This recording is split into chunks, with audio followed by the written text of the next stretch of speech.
gardening from Richmond, Vermont. Let's get started. Today I'm going to talk about protecting plants.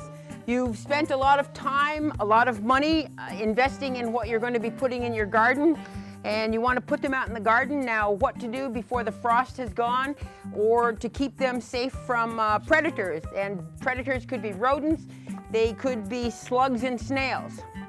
So there are mechanical means to protect your plants, and I'll use this milk jug as an example. Cut the bottom out, and this would be something that you would use like a cloche.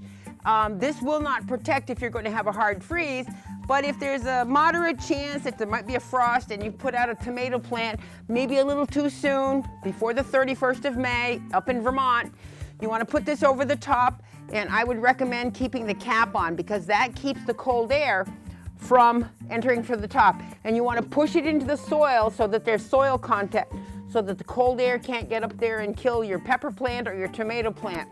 So that is an example of a mechanical means. These others, you can see I've used this one.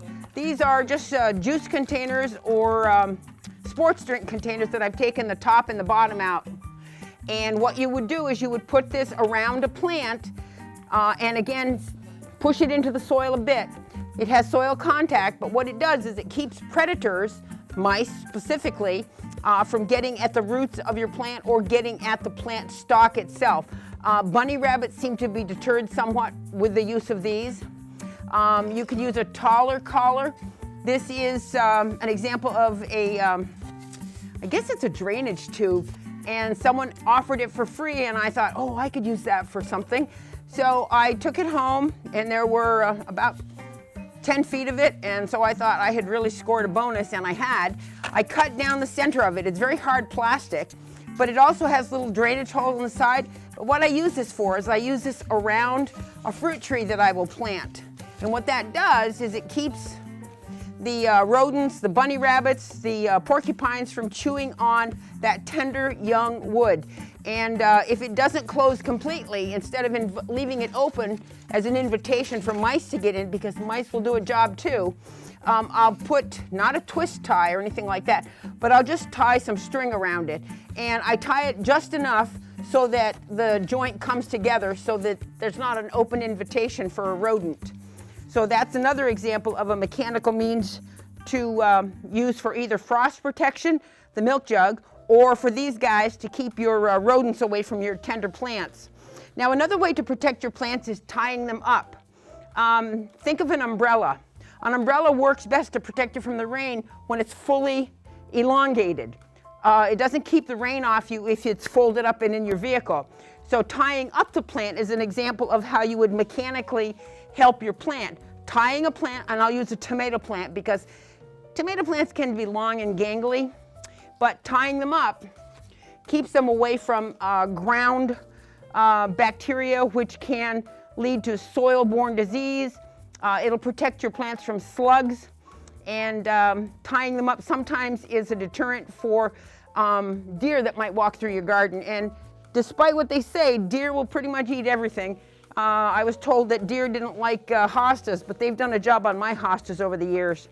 So tying up the plant allows also for more air circulation to get around it. Interestingly enough, you can also tie up a zucchini or a summer squash. You do have to have some sort of a trellis over the top, but once you get that trellis built, you'll use it year after year and you won't regret it. You can also tie up cucumbers. You could use a mechanical device, a little expensive, but still doable, a cattle panel. They're about, you can buy them in 12-foot and 16-foot sections, and you can either bend them in the middle with help and set them in the garden for the cucumbers to climb up, and you just walk underneath the trellis and pick the cucumbers. It's easy as pie, but you don't have to worry about ground rodents or anything like that getting after your plants. Another way to protect your plants, the Colorado potato beetle seems to be everywhere. Everywhere I've been in Vermont anyway. And of course it's exclusive to the nightshade family, but the potato plant. The larva seems to always be in the soil, and my choices are to pick off the early Colorado potato beetles before they've had a chance to lay their eggs. If they've already laid their eggs, you just don't have a big potato patch. Have a reasonable sized potato patch, maybe 10, 12 plants, and look on the back of the leaves. You go through the garden all the time anyway, and just squish off the eggs, because once they start hatching, you'll end up with just stems. You won't have any potatoes left.